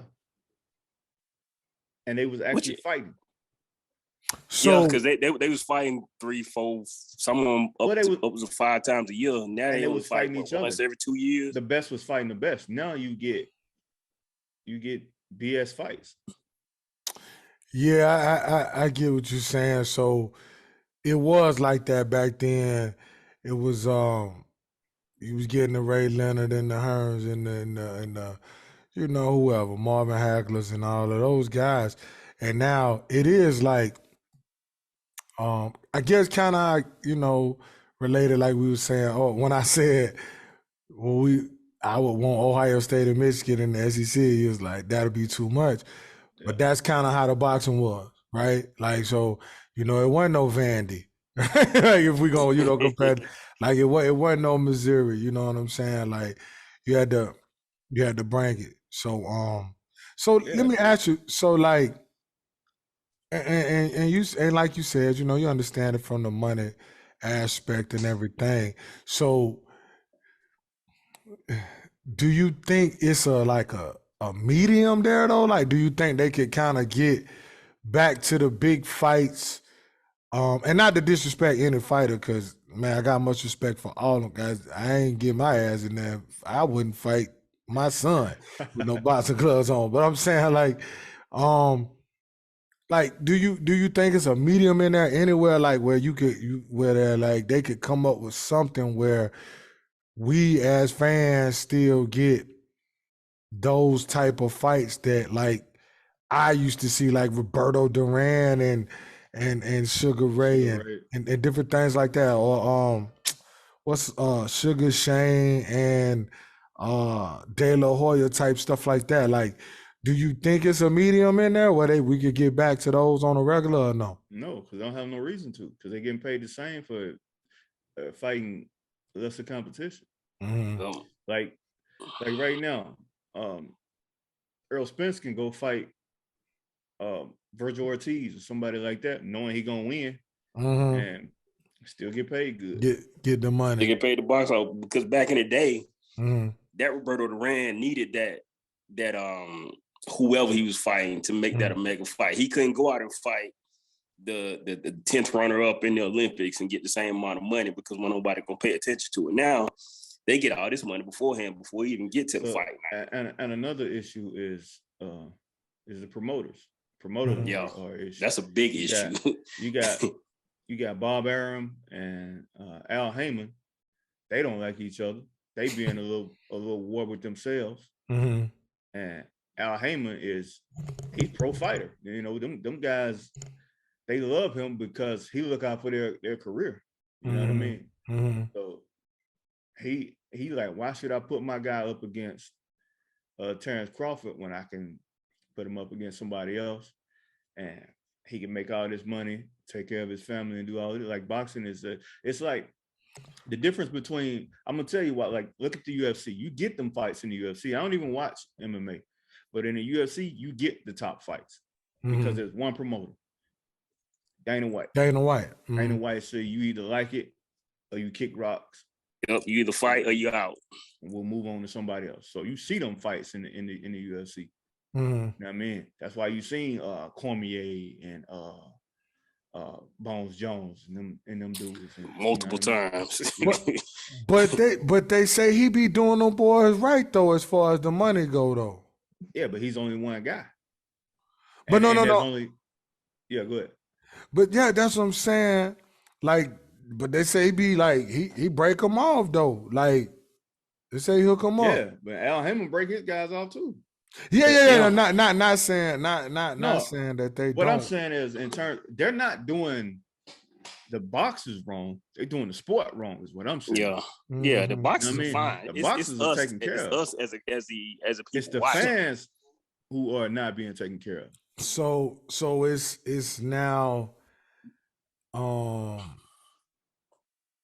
I don't want to sound disrespectful to the fighters, but like, is it like I I guess kind of like with hip hop, right? Where you had an argument of, well, these young kids just want a bag. They don't care about like the history of Quality of the hip hop music, yeah. or or the quality of the music, should I say? Yeah, they don't understand how it worked and this, that, and the third. So I guess it's kind of like that, like because for me, because I do love hip hop, and I say like, well, I don't particularly like whatever, right? But I would never knock someone from a hustle though, For right? making their Like, money, yeah. yeah, like I just don't have to listen, Hey, right? man. So I guess it's like that, kind of like that. Hey, don't let these boxers fool you, bro. If they want to fight each other, they'll fight each other. They'll fight each other. At the end of the day, the reason it ain't happening is because somebody holding out, whether it's money or whether it's some kind of rematch clause, whatever it is. Somebody holding out. I have my opinion on who it is, but that's my personal opinion. But and the reason I know that is because when fighters want to fight, it happens. Look at Tyson Fury and Deontay Wilder. It was no negotiations in that. They both said, "I want to fight." That shit happened 3 times. 3 times. Three times. They wanted to fight. Both of them wanted to fight. And it wasn't drawn out either. It wasn't a whole bunch of length of time between it, right? So it's funny, man, because like it sucks though. You know what I mean? Because like I said, I've told y'all plenty of times, I myself, I was coming up, huge boxing fan. Even watch the dudes on the come up. Me and my daddy used to watch boxing on USA. Yeah, USA boxing. Yeah, you remember Tuesday nights or something like that? Yeah, and right. Friday night fights. Friday night fights and stuff like that. My dad Bob still Arum used to put them fights on, matter of fact. Yeah, my dad still watch. He'll watch anybody. He don't care. He love boxing. So, but for me, I fell off. You know what I mean? But somewhat boxing allows you to fall off because of this BS that we're talking about right now. Right. Like Roy Jones and stuff like that. Like, yeah, I was in that, right? Yeah. But I don't know, man. It's just like now, and you hook me up a lot. What both of y'all do, like, hey, this guy's this and this guy fighting, and Pacer enlightened me on a lot of the new boxers too. But I just I don't know. You know what I mean? I'm sad because I'm a sports fan. So right, it don't even matter if it was like tennis. I'd be like, yo, we want to see, you know what I mean? Like, yeah, man, this person against this person, right? So it sucks. At this point, it's such a business that it gets in the way of the sport. Mm-hmm. Like, I understand business having to be taken care of. Absolutely. I Absolutely. So another thing is, like, people talk about Deontay Wilder's resume. Well, it's not that he won't fight anybody. You saw that. Hell, he fought the baddest man on the planet 3 times. Right.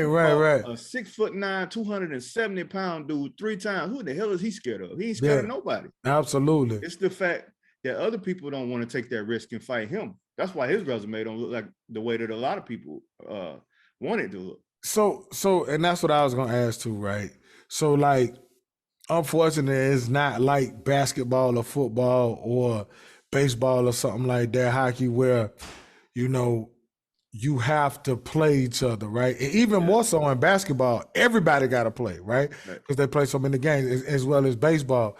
And even in football, you might duck a team. Like, oh man, we didn't even have to play X team this year. You know what I mean? Like, that team might win the Super Bowl but they might duck Tom Brady, right? You know what I'm saying?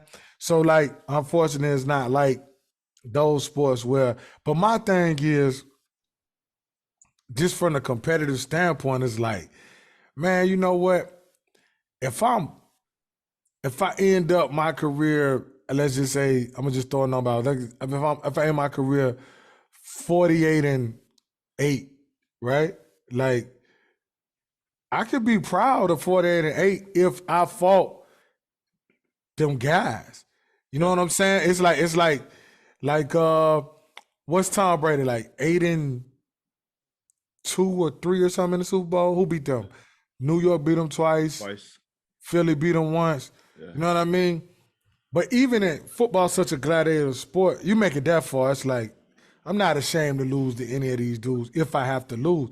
But even like, you know what I'm saying? Like, it's like Boston lost the finals, but like you lost to like one of them. You lost to Steph Curry. You know what I'm saying? Like Kobe lost 2 finals, but you lost to freaking KG and them, and you lost to Chauncey and them. So it's no shame in that, I'm saying. But in boxing, it just seemed like they afraid of the blemishes on the record. And it's an individual sport, so I get it too. I'm gonna give you a reason why that's like that. For one, you said you okay with going 48-8, right?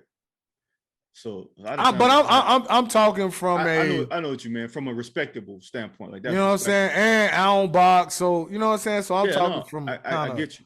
For one, Floyd Mayweather made it popular to be undefeated. Right?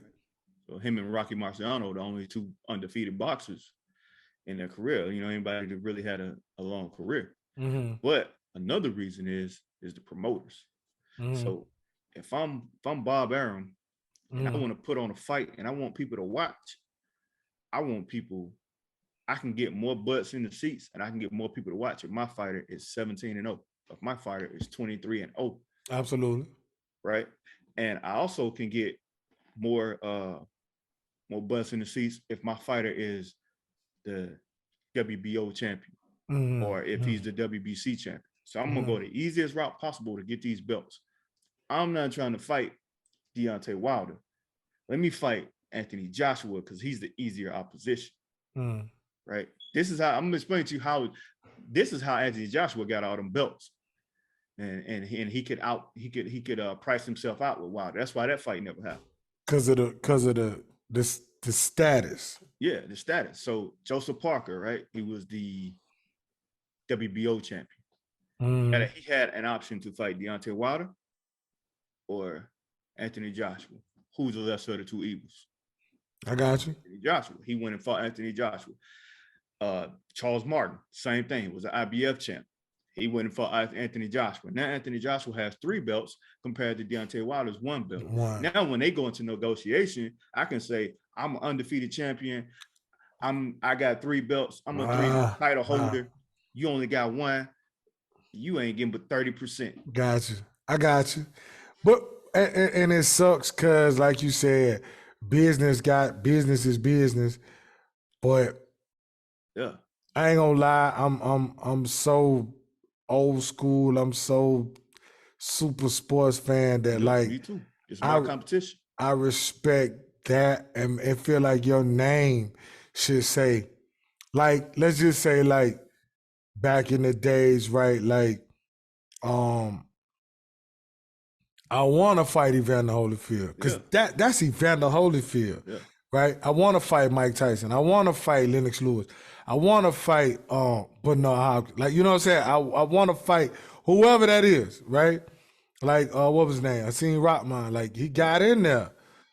Like, you understand what I'm saying? Like, I want to fight these guys. I want to fight the Roy Jones. I want to fight this person. But see, in my opinion, that's what's holding the Spence and Crawford fight up. Is exactly what I explained to you with Anthony Joshua and Deontay Wilder. Same thing. Errol Spence who I am versus who you are. Yeah. Errol Spence got 3 belts. Terrence Crawford got 1. But in my opinion, this is a mega fight. This is one of the biggest fights of the century. Both of us bring equal value if that's the case. Because why is it that all your fights aren't mega fights if that's the case? If you bring so much value to the point where you should be getting paid more than me, no matter who you fight, be a mega fight.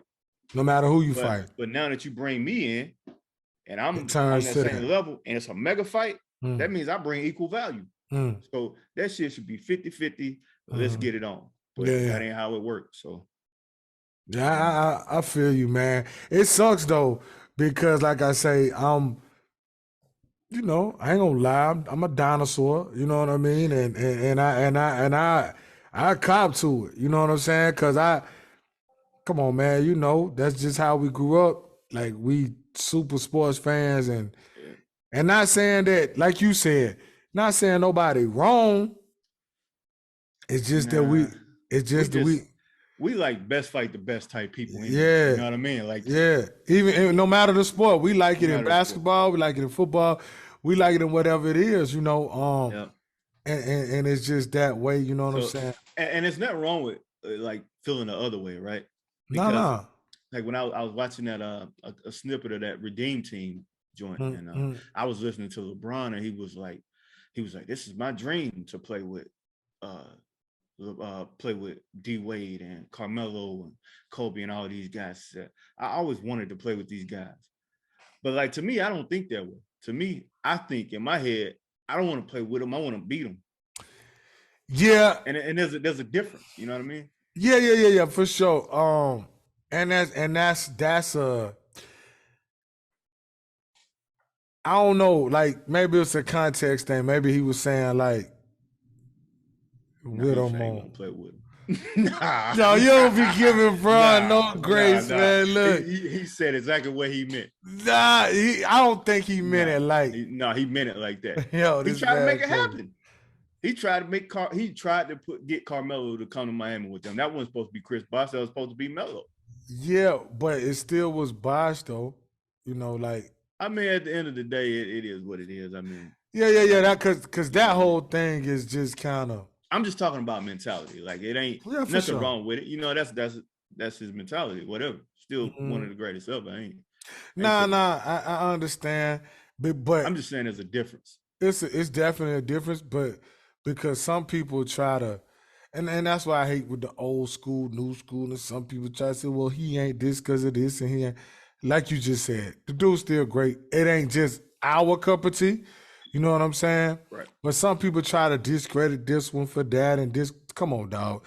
Like when we talked about before, I don't give a. You put some of these dudes, the great dudes, they're gonna survive anywhere. Oh, LeBron couldn't play in it. Shut up. Oh, Mike couldn't. Oh, whatever. Kobe couldn't. Bruh. Oh, KD couldn't do that. Steph couldn't. Really? Really?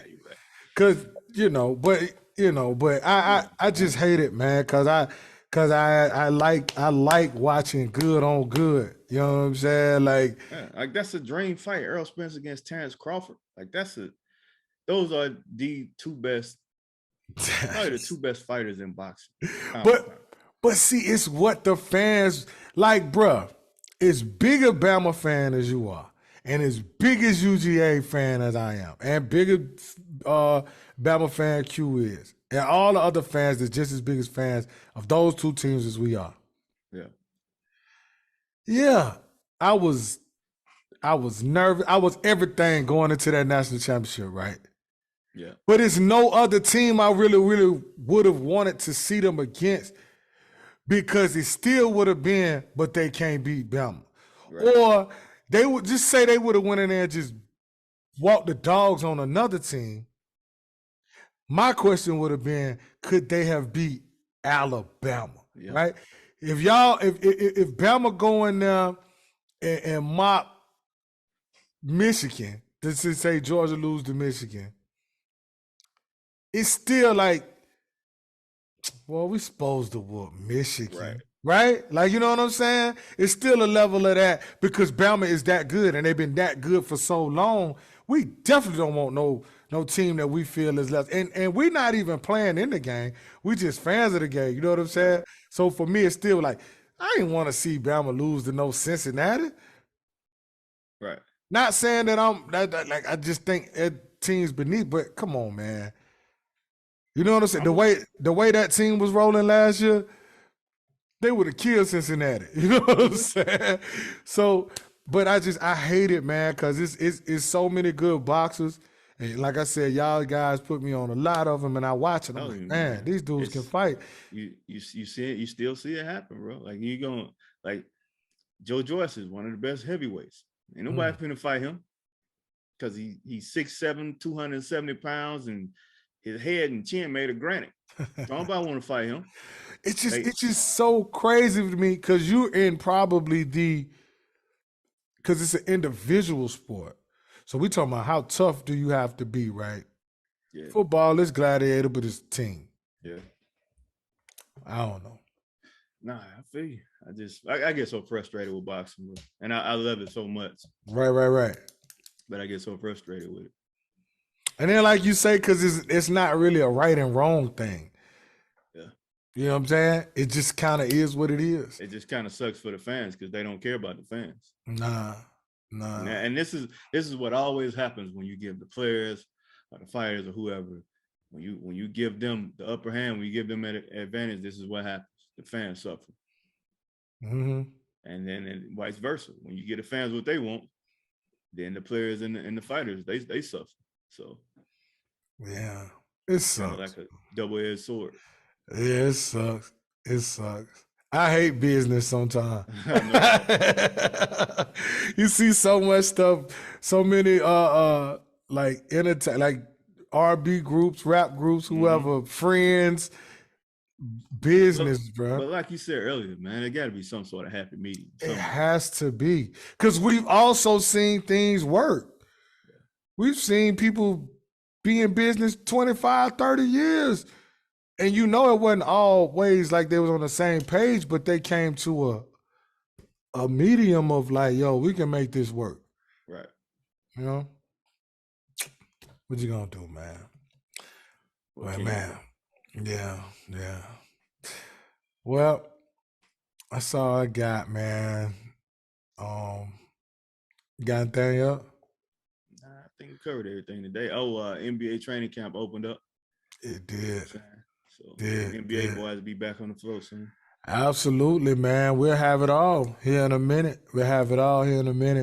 I don't know. Our wives might not be too happy, but we gonna be overflowing with joy. Oh, prayers to Myles Garrett, man. I saw he was in a wreck yesterday. Mm-hmm. Day before, whenever it was. He cool though. Well, he not majorly injured. He did have a couple of minor injuries. But that still got to be scary. Yeah. Anything to deter them dudes from their craft like that, you don't want to see. And that's a big man.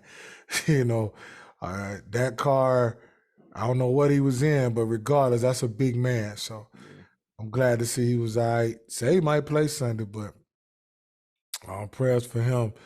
And I think that's all, man. But that's all.